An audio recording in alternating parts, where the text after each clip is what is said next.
तो आज हम लोग FEEE की 5वीं क्लास पढ़ेंगे। 5वीं क्लास आपकी FEEE की क्लास आपकी 5 है।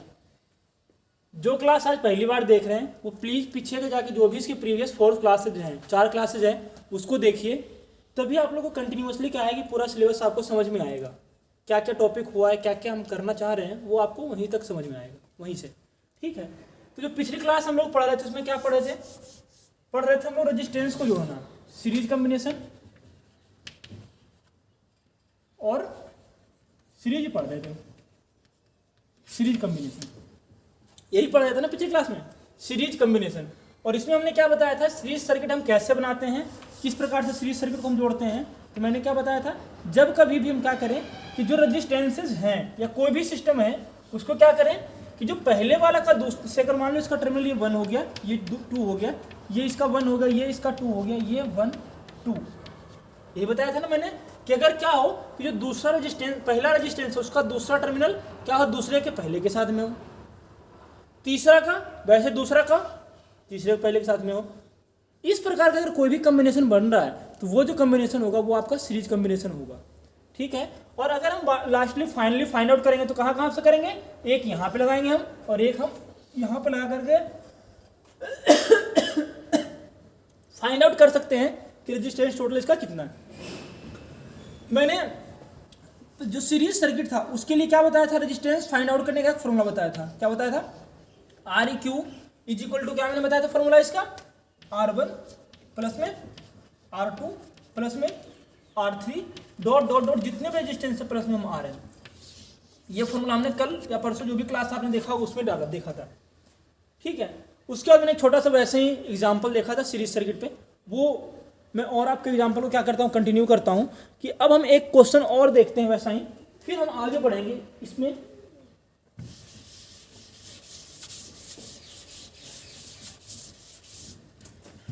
से देख लो, ये हमारे पास में कोई सर्किट है,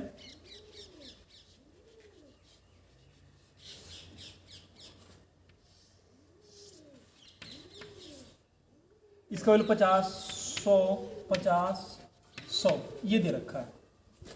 और आपको क्या पूछा गया है, find the value of total resistance, ये आपसे पूछा गया है। आपको क्या करना है, टोटल वैल्यू बताना है कि इस रेजिस्टेंस का वैल्यू आपके पास में कितना है। तो कैसे फाइंड आउट करोगे, सबसे पहले तो आप चेक करोगे कि सर्किट किस चीज में है, सीरीज में या फिर पैरेलल में। तो आप कैसे चेक आउट करोगे, आप क्या देखोगे, देखोगे अच्छा पहला रेजिस्टेंस है, ये मान लो इसका पहला रेजिस्टेंस हो गया, ये दूसरा, तीसरा, चौथा। ठीक है।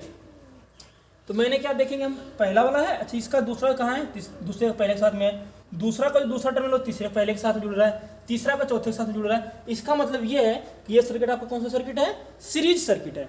और सीरीज के लिए हमारे पास फॉर्मूला क्या कहता है, टोटल रेजिस्टेंस के लिए Req को क्या बोलते हैं, R1 प्लस में R2 प्लस में R3 प्लस में R4। तो कितना हो गया, 50 प्लस में 100 प्लस में 50 प्लस में 100, कितना हो गया 300। और रेजिस्टेंस हमेशा किस चीज में मेजरमेंट करते हैं इसको, ओम में, तो इसलिए ये इसका सॉल्यूशन हो गया। ठीक है। अब हम एक दो फार्मूला देखते हैं, फिर हम कोई क्वेश्चन फाइंड आउट करेंगे। एक छोटा सा फार्मूला है, रेजिस्टेंस सर्किट में हमें कुछ निकालना है। तो अगर सर्किट में कोई सीरीज सर्किट है, कोई भी सीरीज सर्किट है बना हुआ, तो अगर आपको वोल्टेज फाइंड आउट करना है in series circuit, series circuit, total जो वोल्टेज होगा ना, टोटल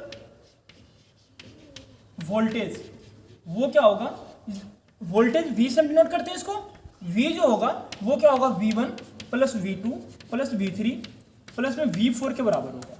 मतलब जितने भी रजिस्टर वोल्ट मीटर लगा हुआ है इन सभी के बराबर में क्या आएगा आपके पास में, वोल्टेज आएगा। ठीक है। ये क्या हो गया, टोटल वोल्टेज निकालने के लिए, कौन सर्किट के लिए, सीरीज सर्किट के लिए। पैरेलल में सभी जगह पे वोल्टेज सेम आता है तो वहां पे हम वोल्टेज नहीं निकालते, लेकिन सीरीज में क्या होता है कि हमें अलग अलग पॉइंट पे वोल्टेज हमें निकालना पड़ता है। ठीक है। अब हम क्या निकालेंगे, करंट। करंट का फॉर्मूला क्या होता है आपको पता होगा, V is equal to R, V by R। V is equal to हम क्या जानते हैं, वैसे फॉर्मूला किसी ने पढ़ा होगा तो IR, ये फॉर्मूला आपको ओम्स लॉ से मिला था हमें, तो हम यहीं से क्या करते हैं, इस फॉर्मूला का यूज करके आई की वैल्यू निकाल सकते हैं। क्या हो गया, वी अपॉन में आर। ठीक है, तो दो फॉर्मूला होगा हमारे पास में। तीसरा फॉर्मूला हमारे पास में क्या है कि अगर पावर निकालें, पी निकालते हैं, पी, तो पी वाला फॉर्मूला क्या होता है, आई स्क्वायर आर। पावर निकालने का एक डायरेक्ट फॉर्मूला है किसी भी डीसी सर्किट के लिए, आई स्क्वायर आर से भी निकाल सकते हैं। दूसरा हम क्या निकाल सकते हैं, पी इज इक्वल टू होता है वी आई, वी आई। ठीक है ना। अब देखो इसको हम कैसे लिख सकते हैं, आई स्क्वायर आर हम क्यों लिखते हैं वो आपको बताते हैं आपको। पी इज इक्वल टू, एक सेकेंड, वी को हम क्या लिख सकते हैं, वी क्या होता है आपके पास में, आई आर होता है ना, V is equal to V बराबर आई आर। तो आई और गुणा में यहाँ पे क्या है, ये आई है ना, तो इसलिए आई गुना आई क्या हो गया आपके पास में, आई स्क्वायर आर। इसलिए हम पी इज इक्वल टू लिख देते हैं, आई स्क्वायर आर भी लिखते हैं। वी आई लिखे या फिर आई स्क्वायर आर लिखे, दोनों का वैल्यू क्या होता है आपके पास में, सेम ही होता है। ये किसके लिए है, for DC circuit, for DC direct current की सर्किट है, तो यहाँ पे हम इस फॉर्मूला को हम यूज कर सकते हैं। और अगर एसी के लिए है तो हम क्या यूज करेंगे, पी बराबर, वहां पे हम पी बराबर यूज करेंगे वी आई कॉस फाई, ये फॉर्मूला हम यूज करेंगे। इसका हम यूज जब करेंगे तो आपको बताएंगे कॉस फाई क्या है। ठीक है ना। तो अब हमने 3-4 फॉर्मूला देखा है, क्या क्या देख लिया। V अगर सीरीज में है तो क्या होगा, जितना वोल्ट मीटर की वैल्यू है, जितना वोल्टेज हमारे पास में है, सबको क्या कर देंगे, जोड़ेंगे। अगर करंट निकालना है तो फॉर्मूला क्या लगाएंगे, V अपॉन में R। अगर पावर निकालना है तो पावर वाला फॉर्मूला के पास में क्या होता है, P इक्वल टू वी आई। तो V गुना आई, वी आई हो गया, तो इस वी आई को हम लिख सकते हैं। या फिर अब उसका सेम फॉर्मूला आपके पास में क्या है, ये भी है, क्योंकि V अगर हम निकालते हैं किसी भी सर्किट में तो फॉर्मूला क्या होता है, आई गुना में R। ये हमें याद रखना है। ठीक है। अब हम क्या निकालेंगे, कोई भी सर्किट को हम सोल्व करते हैं, देखते हैं क्वेश्चन देखते हैं, फिर आपको समझ में आएगा ये फॉर्मूला हम लिखे क्यों थे।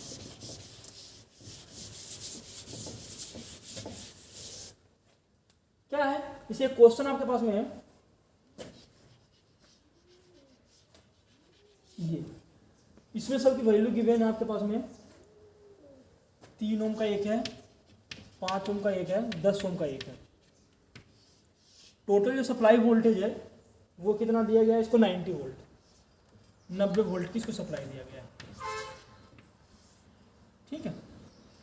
अब आपसे पूछा क्या गया है कि सबसे पहले तो आपको ये पूछा गया है कि टोटल इसका इक्विवेलेंट रेजिस्टेंस क्या होगा। इस क्वेश्चन पूछा क्या गया है, टोटल TOTL इक्विवेलेंट रेजिस्टेंस, सबसे पहला चीज पूछा गया है। फिर इसका पूछा गया करंट, करंट कितना होगा।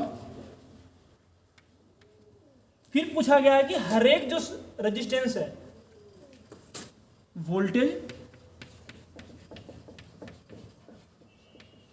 एट ईच रेजिस्टेंस, और तीसरा जो चीज पूछा गया आपके सामने, पावर कितना होगा, पावर। ये सब सारी चीज में क्या क्या पूछा गया है। पहला क्या कहता है, टोटल इक्विवेलेंट इस सर्किट का रेजिस्टेंस कितना होगा। तो आपको पता है फॉर्मूला, कैसे निकालोगे, टोटल रेजिस्टेंस के लिए फॉर्मूला क्या होता है, जो भी रेजिस्टेंस है सीरीज में हम क्या करेंगे, इसको सबको जोड़ देंगे, क्योंकि सीरीज में सर्किट है। तो कितना हो गया, 3 + 5 + 10 कितना हो गया, 18। ये क्या हो गया, इसका ओम आंसर हो गया। कोई दिक्कत परेशानी यहां तक तो आएगा ही नहीं। ठीक है। अब क्या निकालेंगे हम, इसका करंट, करंट ही निकालेंगे। तो करंट वाला फॉर्मूला क्या होता है, आई बराबर क्या होता है, V अपॉन में R। V क्या है, ये 90 वोल्ट सप्लाई वोल्टेज यहाँ पे है, तो क्या हो गया 90 अपॉन में रेजिस्टेंस कितना आया था, 18। कितना हो गया यहाँ से, 5 एम्पियर। ठीक है, यहां तक कोई दिक्कत ही नहीं है। अब हमें क्या निकालना है, हर एक ब्रांच में कितना करंट फ्लो हो रहा है, सॉरी हर एक जो ब्रांच है। अब यहाँ पे हम 1 वोल्ट मीटर लगाएंगे तो इसका वोल्टेज क्या आएगा, इसको हम V1 बोलते हैं। यहाँ से यहाँ लगाएंगे तो V2 का बताएगा, क्योंकि सीरीज में है। और यहाँ से यहाँ लगाएंगे तो हमारे पास में क्या आएगा, V3 का वैल्यू आएगा। अगर यही पैरेलल में होता तो वोल्टेज सभी जगह पे सेम मिलता, लेकिन अगर ये सर्किट सीरीज में है तो हमें क्या करना पड़ेगा, वोल्टेज फाइंड आउट करना पड़ेगा। तो अब हमारे पास वोल्टेज का फॉर्मूला क्या है, V = IR, यही पता है ना। तो I हमारे पास कितना आ गया है, 5। तो 5 गुणा में, अगर हम V1 की वैल्यू निकाल रहे हैं तो V1 निकालेंगे तो क्या हो गया, यहाँ से फॉर्मूला यहाँ पे क्या बन जाएगा, IR1, क्योंकि हम पहला का निकाल रहे हैं, यही रेजिस्टेंस है ना ये। तो क्या होगा बताओ, I कितना अपने पास में आया था, करंट 5 तो 5 और गुना में रेजिस्टेंस की वैल्यू कितना है आपके पास है यहाँ पे 3, तो कितना वोल्ट हो गया पहला में 15 वोल्ट। अब यहाँ पे आएंगे, इसको हम V2 से डिनोट करते हैं तो V2 लिख लेंगे। क्या फॉर्मूला हो गया यहाँ पे I/R2, यही होगा ना क्योंकि दूसरा रेजिस्टेंस में है। तो कितना हो गया, I की वैल्यू कितना अपने पास में है 5, तो 5 और गुना में यह वैल्यू कितना आपके पास में 5, तो कितना वोल्ट हो गया 25 वोल्ट।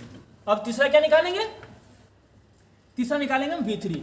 V3 की वैल्यू कितना हो गया I, तो I कितना अपने पास में है IR3 लिख सकते हैं इसको हम। I कितना अपने पास में है 5 और गुना में R की वैल्यू कितना है 10, तो कितना हो गया 50 वोल्ट। तो इस प्रकार से क्या कर सकते हैं कि अलग अलग ब्रांच का हम रेजिस्टेंस निकाल सकते हैं। ठीक है, ये क्वेश्चन में पहला चीज क्या पूछा था टोटल रेजिस्टेंस। टोटल रेजिस्टेंस का फॉर्मूला मैंने क्या लगाया, ये रेजिस्टेंस सीरीज में था तो सबको मैंने क्या किया सिंपली जोड़ दिया, टोटल रेजिस्टेंस हमारे पास में आ गया। फिर हमें क्या निकालना था करंट। करंट का फॉर्मूला मैंने अभी देखा था, क्या होता करंट बराबर V अपॉन में R। V, तो V हमारे पास में क्या आया था आपको पता है, क्या आया था वोल्टेज। वोल्टेज ये सप्लाई वोल्टेज है, ये कितना दे रखा है इसने 90 गिवन है, तो हमारे पास में यहाँ पे क्या आ गया 90 अपॉन में रेजिस्टेंस टोटल कितना आया था, क्योंकि रेजिस्टेंस की वैल्यू पूछा इसने, तो रेजिस्टेंस कितना आया था हमारे पास में जोड़ करके सर्किट का 18 आया था, तो ये 18 डिवाइड कर दिए कितना बचा यहाँ पे 5। अब हमने क्या किया अलग अलग निकाल लिया V की वैल्यू, क्योंकि V बराबर हमारे पास फॉर्मूला क्या था I/R, तो इसलिए अब यहाँ हमें क्या निकालना था V1, क्योंकि हम पर्टिकुलर निकाले सीरीज में अलग अलग के लिए, तो I गुना में क्या हो गया R1, I गुना में R1, तो I की वैल्यू कितना है यहाँ पे 5, यहाँ पे 5 आ गया आपके पास में। R1 की वैल्यू कितना है यहाँ पे 3, यहाँ पे क्या आ गया आपके पास में 3, कितना निकल गया यहाँ पे आ गया गुना किए तो 15। दूसरा में वैसे ही आ गया I/R2, I कितना यहाँ पे 5, ये वाला 5 आ गया, और R2 की वैल्यू कितना था यहाँ पे 5, तो 25। तीसरा आपके पास में क्या है V3। V3 में क्या था I कितना है 5 और यहाँ पर रेजिस्टेंस कितना था 10, तो इसलिए क्या हो गया आपके पास में 50। ठीक है, अब लास्ट में क्या निकालना है, ये चीज और बची है, वो क्या है पावर। तो पावर और फॉर्मूला हमारे पास में क्या था P बराबर मैंने क्या बताया था VI, यही बताया था ना, तो हम यहां से निकाल सकते हैं V कितना अपने पास में है 90 और गुणा करंट कितना था 5, तो कितना हो गया 450 पावर यूनिट क्या होती है वाट। या फिर दूसरा फॉर्मूला हमारे पास में क्या है I² R, ये भी तो था ना P बराबर, हम इससे भी इसको निकाल सकते हैं, तो कितना हो गया बताओ I की वैल्यू कितनी है, तो 5 का स्क्वायर गुना में R कितना है अपने पास में 18, तो कितना हो गया 25 गुना में 18 भी करोगे तो आपके पास में कितना आएगा 485 आएगा, करके देख लेना आप। ठीक है, तो इस प्रकार से क्या करते हैं पूरा सर्किट को सोल्व कर लेते हैं, कोई भी अगर क्वेश्चन आएगा तो। ठीक है ना, यही ऐसा ही क्वेश्चन आता है। कल का एक और न्यूमेरिकल देखेंगे, फिर हम लोग इसके पैरेलल कॉम्बिनेशन देखेंगे। ठीक है, जिसको फिर भी अगर कोई प्रॉब्लम हो रहा है वीडियो समझने में तो आप लोग बता सकते हो कमेंट डाल करके या फिर मैसेज करके कि सर कहीं पे प्रॉब्लम है, तो ताकि मैं उसको सॉर्ट आउट करूं। वैसे तो मैं कोशिश कर रहा हूं कि आपको कोई प्रॉब्लम ना हो, फिर भी अगर किसी को प्रॉब्लम है तो आप इस नंबर बता सकते हो मेरे को। और जो भी आपके नोट्स जा रहे हैं, जो भी आपके पास में जो ब्रांच रिलेटेड जो आपका सब्जेक्ट का नोट जा रहा है, तो प्लीज़ आप लोग उसको स्टार्टिंग से नोट करते चलिए, क्योंकि ये अगर बाद में आपके लिए नहीं नोट करोगे तो दिक्कत हो जाएगा। ठीक है ना, क्योंकि फ़ोन में ये रहेगा नहीं और आपके साथ में क्या होगा आगे प्रॉब्लम आ जाएगा। तो इसलिए क्या है कि अभी जितना भी टॉपिक हम कवर अप कर रहे हैं उसको क्या करें हम साथ साथ के नोट करते चले और उसको हम समझते चले। अगर समझने में कहीं प्रॉब्लम है तो आप हमसे पूछ सकते हो।